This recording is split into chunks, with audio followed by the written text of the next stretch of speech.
Alô, irmãos e irmãs, em Cristo Jesus, Pai seja com todos nós, né? Nesse 18 de junho de 2021, graças a Deus, né? Estamos aqui em perseverança, né? Na fé, né? Na obediência à palavra e na esperança, né? E graças a Deus por tudo isso. E vamos continuar aí a nossa caminhada atrás das virgens prudentes, né? Que são aquelas que ouvem a palavra e a põem em prática, né? E estão vigilantes, né?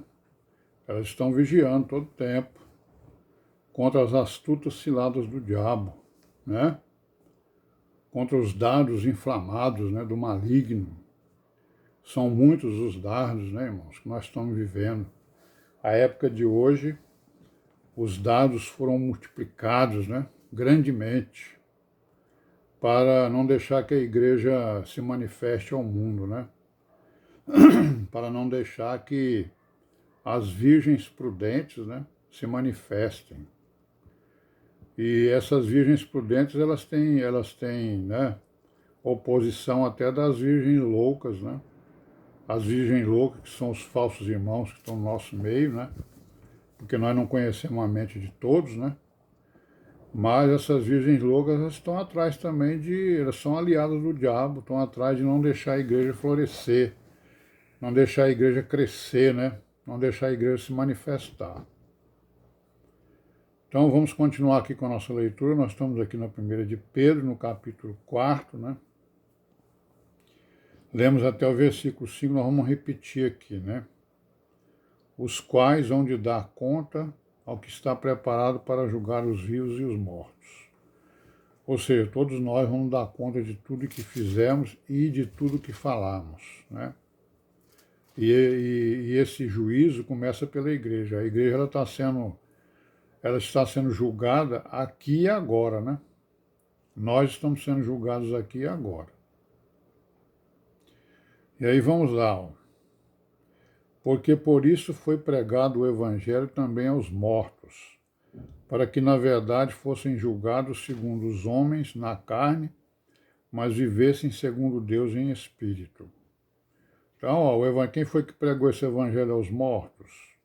O Senhor Jesus Cristo, né? Quando ele morreu, não é isso? Quando aquele corpo morreu, o espírito dele desceu, né, aos mortos para pregar o evangelho e para resgatar aqueles que esperavam ser resgatados, né? E também para tomar a chave, né, do abismo, né, como está escrito lá em Apocalipse. Tomar a chave da mão de Satanás, né? E aí ele vai dizer o quê? Já está próximo o fim de todas as coisas, porque sede sóbrios e vigiai em oração. Então, irmãos, sede sóbrios e vigiar em oração. Sobriedade é o quê? É uma qualidade da pessoa que está gozando dos seus direitos, né? Porque o contrário da sobriedade é a pessoa bêbada, né? É isso? A pessoa que está bêbada, está enganada, né? Digamos assim. Então a igreja tem que estar vigilante todo o tempo em oração. Nós, né? Oração direto. Vamos orar. Mas, sobretudo, tem de ardente caridade uns para com os outros, amor uns para com os outros. Porque a caridade, né, o amor, cobrirá a multidão de pecados. Sendo hospitaleiros uns para com os outros, sem murmurações, cada um administra aos outros o dom como recebeu, como bons dispenseiros da multiforme graça de Deus. Né? Então são dados dons a cada um dos membros da igreja para que ele use esses dons, né? Para o quê? Para o crescimento da igreja, não é isso? Aí ele diz no 11, versículo 11, se alguém falar, fale segundo as palavras de Deus, né? Então isso aqui é um mandamento muito importante, né, irmãos? Ó, se alguém falar na igreja, ele deve falar segundo as palavras de Deus, ou seja, segundo aquilo que está escrito, né? Porque aquilo que está escrito é o quê? É o prumo, né? É o nível e é a linha. para nós sabermos se quem está falando de acordo com a palavra, certo? Se alguém administrar, administre segundo o poder que Deus dá, para que em tudo Deus seja glorificado por Jesus Cristo, a quem pertence a glória e o poder para todo sempre. Amém. A administração, né, aí da igreja, né? A igreja ela não é uma organização humana, né? Ela é uma organização divina, né? Espiritual, mas ela tem um ministério que administra, não é isso? Pois é. Amados, não estranheis a ardente prova que vem sobre vós para vos tentar, como se coisa estranha vos acontecesse. Mas alegrai-vos no fato de seres participantes das aflições de Cristo, para que também na revelação da sua glória vos regozijeis e alegreis. Então a nossa alegria é o quê? A revelação da sua glória, né? Que é a palavra, né? Que é a igreja, né? Se pelo nome de Cristo sois vituperados, bem-aventurados sois, porque sobre vós repousa o Espírito da glória de Deus. Que nenhum de vós padeça como homicida, ou ladrão, ou malfeitor, ou como que se intromete em negócios alheios, né? Claro, né? Um cristão que está sendo condenado, né? Como homicida, como ladrão, malfeitor, ou como que se mete em coisas alheias, ele não é cristão, né? Certo? Quer dizer, então, nós devemos estar sempre vigilantes, sempre em obediência à palavra, para que a gente, se padecer, não padeçamos pelo mal que façamos, mas sim pelo bem, né? Mas se padece como cristão, ó, não se envergonhe, antes glorifique a Deus nesta carne. É a grande glória, né? O cristão padecer porque ele é cristão, né? Porque já é tempo que começa o julgamento pela casa de Deus, olha aí. Já é tempo que começa o julgamento pela casa de Deus, que é a igreja. Então a igreja está sendo julgada agora, né? Porque depois do arrebatamento, ela já foi julgada, né?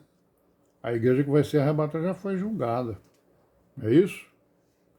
E se primeiro começa por nós, qual será o fim daqueles que são desobedientes ao Evangelho de Deus? Né? O que será deles? E se o justo apenas se salva, onde aparecerá o ímpio e o pecador?